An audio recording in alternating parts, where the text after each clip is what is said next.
The morning I found my daughter half-conscious on my back porch, I had just finished watering my tomato plants. It was barely 6 in the morning, that quiet gray hour before the neighborhood woke up, and I remember thinking how strange it was that the birds had gone silent. Then I heard the scratching at the door. I set down my watering can. I told myself it was probably a raccoon again. We'd had trouble with them all summer, but some old instinct that every mother carries in her bones, made me move faster than I had in years. She was curled against the doorframe, her nightgown torn at the shoulder, her bare feet crusted with mud and dried blood. Her left eye was swollen nearly shut. "Mama," she whispered. Just that one word, like she'd been saving it the whole way there. I dropped to my knees right there on the porch boards. I took her face in both my hands. My daughter, my Caroline, 36 years old, 7 months pregnant, and barely able to lift her head. "Who did this to you?" I asked. "Who did this, baby?" She tried to speak. Her lips were cracked, her throat so dry the words came out in pieces. She said, a breath. She said the baby doesn't belong in their family.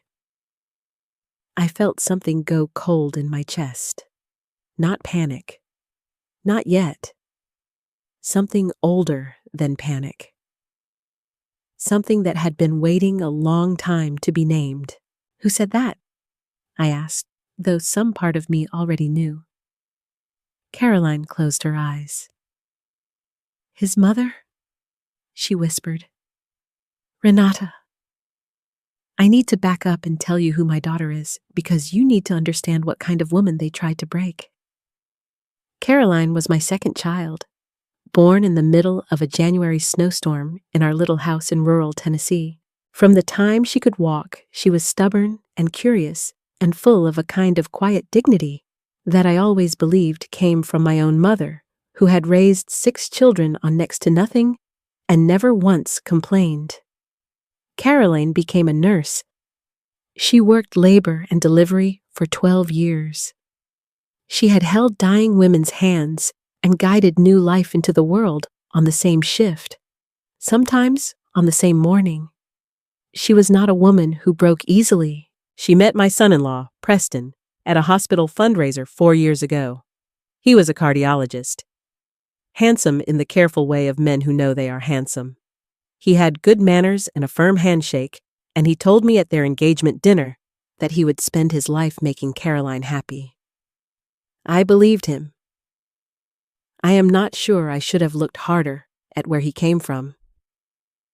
His mother, Renata, was from old Tennessee money, the kind of family that had a portrait gallery and called their estate a property. She was thin and immaculate, and she smiled in a way that never reached her eyes.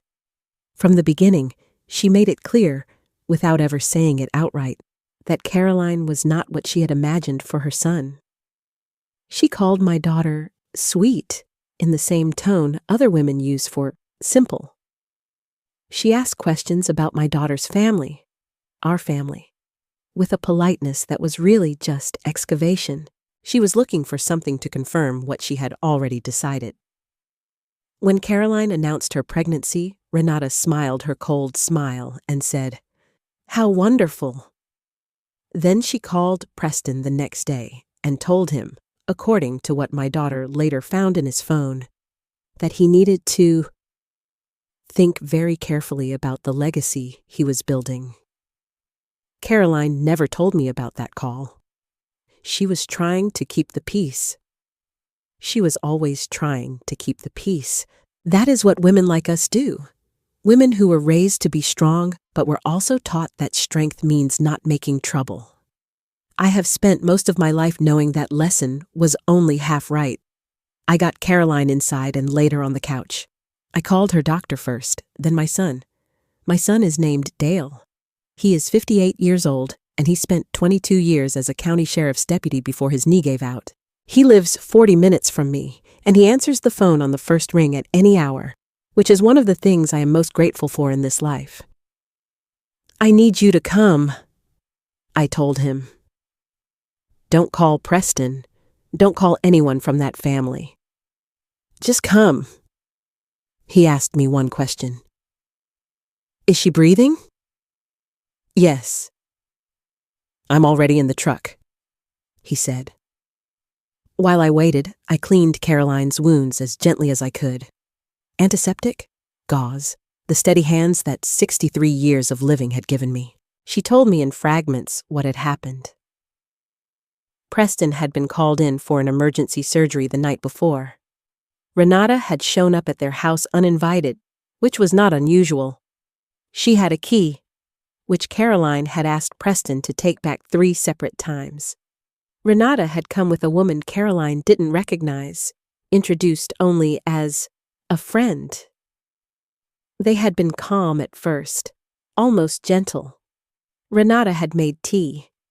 Then Renata had said she wanted to talk about the baby, about what kind of life the child would have, about bloodlines, she had said, about what gets passed down. She said my blood was common, Caroline told me, her voice flat with the particular exhaustion of someone who has already cried everything out. She said Preston deserved children from a family with standing. She said the baby I was carrying was going to be a problem. Caroline had told her to get out. She had stood up, 7 months pregnant, and pointed at the door. The woman Renata had brought, the friend, had moved behind her. Caroline didn't remember much after that. She remembered the floor coming up fast. She remembered cold and darkness and the sound of a car pulling away. She remembered waking up in the garden behind her own house, face down in the dirt, the gate left open.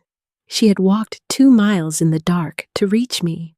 When Dale arrived and heard this, he sat very still for a long moment. That is how I know my brother is truly angry. He goes quiet. He has a stillness to him that after all these years, I have learned to read the way some people read weather. Where's Preston? He asked. I don't know, I said. I haven't called him. Dale nodded slowly. Don't, he said. Not yet. There are moments in life when you realize that the rules you have always followed were written by people who were not thinking about you when they wrote them. I had followed rules my whole life. I had been patient and measured, and I had taught my daughter to give people the benefit of the doubt. Renata had taken that patience and used it as a runway. Dale made 2 calls from my kitchen while I sat with Caroline. I did not ask him who he was calling. I had learned, over many years, to trust my brother's instincts. He had spent 2 decades watching how cruelty moves through communities, how it hides behind respectability, how it relies on people being too polite or too afraid to name it plainly. The first call was to a doctor friend of his who made house calls without asking too many questions about why we didn't want to go to an emergency room. Not because we had anything to hide. We had nothing to hide. But because the moment we walked into an ER, Preston would be notified, and we needed a few hours before that happened. The second call I only learned about later. The doctor came within the hour. He confirmed what I had feared. 2 cracked ribs, a mild concussion, bruising consistent with a fall or a blow to the back. The baby's heartbeat was strong. That last piece of information made me close my eyes and press my hand to my mouth and breathe. She needs rest and monitoring, the doctor said. If anything changes with the baby, you go straight to the hospital. No delays. I promised him. Caroline slept. I sat beside her in the armchair my late husband had always claimed as his, the one I had never reupholstered because it still smelled faintly like him on cold mornings, and I thought about what it meant to have raised a daughter so strong and then watched the world work so hard to make her doubt it. My mother had been a hard woman in the best sense. She had grown up with very little, and she had turned that scarcity into a kind of ferocious competence. She used to say that dignity was not something anyone could give you. It was something you already had, and the only question was whether you were willing to defend it. She said that to me when I was 9 years old. I had carried it my whole life without always knowing what to do with it. Sitting in that chair, listening to my daughter breathe, I finally understood exactly what to do with it. Preston arrived at my house at 11 that morning.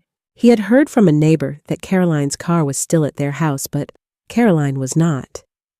He was pale and his shirt was untucked, and I will say this for him. The fear on his face when he saw her looked real. "What happened?" he kept saying. "What happened to her?" Caroline told him. All of it. She spoke quietly and without drama, the way she always delivered difficult news, the years of nursing practice evident in every measured sentence. She watched his face while she talked. I watched it too. I saw the moment he understood who had done it. His expression didn't collapse the way you might expect. It did something more complicated. It rearranged itself, like a man trying to decide which version of the truth he could afford to live inside. "My mother wouldn't," he started. "Preston," Dale said from the doorway. He hadn't moved from that spot since Preston arrived, just stood there, arms folded, watching. "Think carefully about what you're about to say." Preston looked at my brother for a long moment. Then he looked back at Caroline. "I'll call her," he said finally. "I'll get to the bottom of this." "You'll do more than that," I said. It was the first thing I had said to him since he arrived. He turned to look at me and I held his gaze until he looked away. "You're going to go through her phone. You're going to find that woman she brought with her. You are going to give Dale every single name." There was a silence. Preston was not accustomed to being told what to do by his mother-in-law. I had always been careful to be respectful of that discomfort. I was done being careful. "Okay," he said quietly. "Okay." What Dale had done with his second phone call was this. He had reached out to a woman named Gloria, who had been the administrative assistant for Renata's late husband's law firm for 30 years, and had been abruptly let go when Renata took over the estate management after his death. Gloria had a long memory and very little patience for Renata's particular variety of well-dressed cruelty. Gloria had documents, not the kind that proved physical assault. We had other avenues for that, and Dale was already in contact with the detective he trusted from his years on the force. What Gloria had were financial records.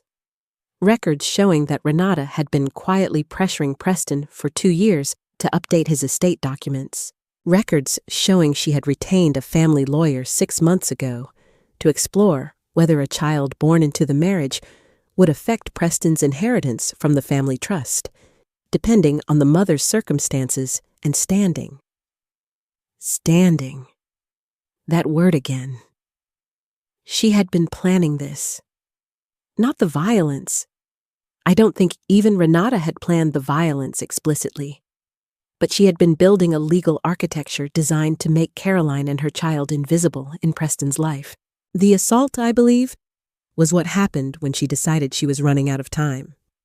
Preston went through his mother's call records that afternoon and found 47 calls to a woman named Sheila Burrows, who turned out to be a private investigator Renata had hired to compile a report on my daughter's family background.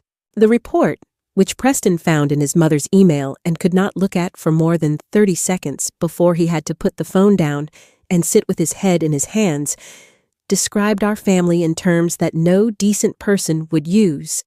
It was clinical and cold, and it was designed to make a jury of one, Renata's son, see my daughter as something less. I am not going to repeat what it said. Some things do not need to be repeated. What I will tell you is that when Preston finally read the whole thing, he called his mother. I was not in the room. I do not know exactly what was said. I know it lasted 11 minutes. I know that when Preston came back into the living room, his face looked like a man who had stepped off a cliff and was only now understanding gravity. "She doesn't deny it," he said. Caroline looked at him steadily. "I know. The woman she brought—" He stopped, started again. "She's going to say Caroline fell, that it was an accident." "She's going to try," Dale said. "Let her try." I want to tell you about the week that followed, but I also want to be honest about how time moves strangely when you are fighting for your family. Days collapsed into each other. I slept in the chair beside Caroline most nights. I ate when Dale brought food, which he did with the quiet regularity of a man who understands that bodies need maintenance, even when minds are otherwise occupied. The detective Dale trusted, a woman named Paulette, broad-shouldered and unhurried, who had the bearing of someone who had heard every version of every lie, took Caroline's statement formally. She took mine. She located the private investigator, Sheila Burrows, who, when faced with the full weight of what she had helped to engineer, made the pragmatic decision to be cooperative. Sheila identified the second woman, the friend Renata had brought that night. Her name was Donna. She had known Renata from their country club for 15 years. She had not intended, she claimed, for things to go as far as they did. I have no interest in Donna's intentions.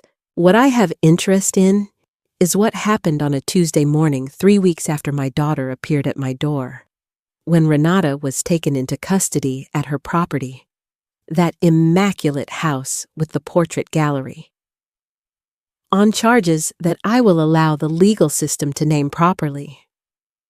Sheila Burrows was charged separately.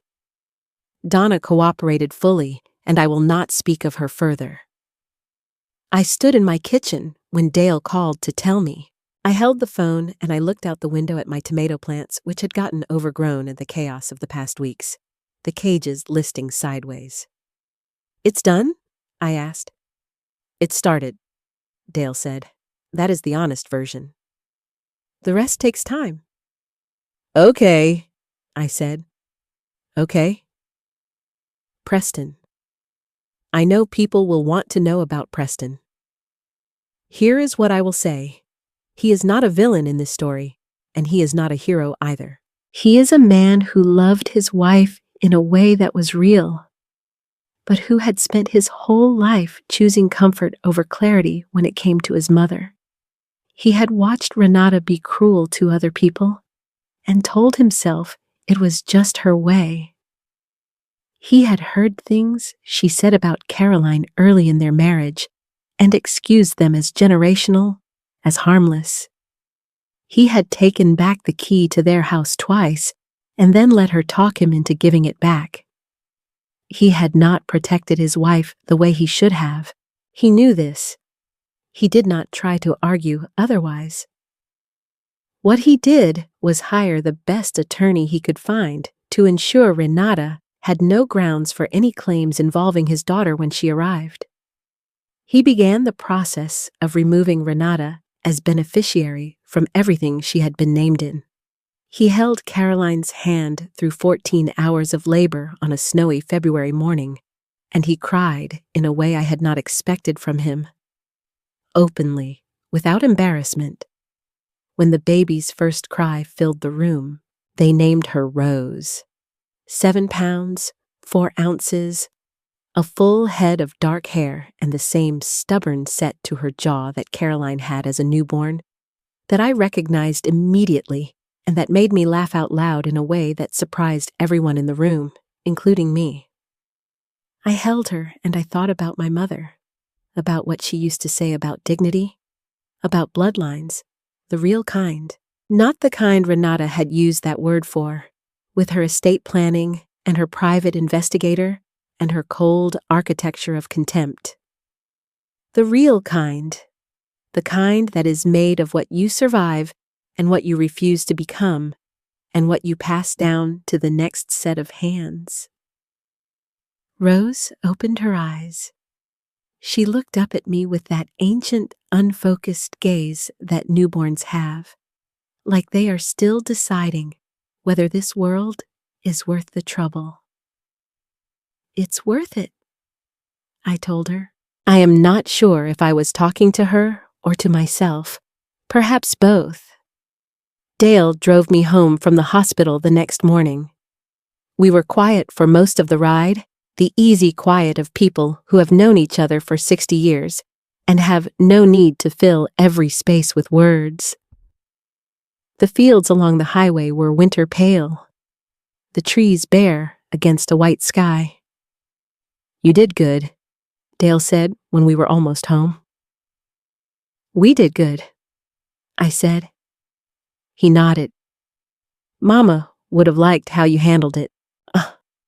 I thought about that, about my mother in her kitchen with her 6 children and her ferocious competence, about the voice she'd had, steady and certain, that could cut through any kind of noise. "She would have handled it faster," I said. Dale laughed, a real laugh, the full kind that he doesn't give easily. "Yeah," he said, "she would have." I went home and I watered my tomato plants. They were salvageable. Most things are, if you catch them in time. I made coffee and I sat in my husband's chair and I let myself be tired in the way you can only allow yourself to be after something is truly over. My phone buzzed. A photo from Caroline. Rose asleep in the hospital bassinet, her tiny fist raised beside her face like she was already prepared to argue with someone. I looked at that photo for a long time. Then I got up, poured my coffee out, and made a fresh pot. Rose would be coming home soon. There was a great deal to do. Some women in this family have always known how to get to work.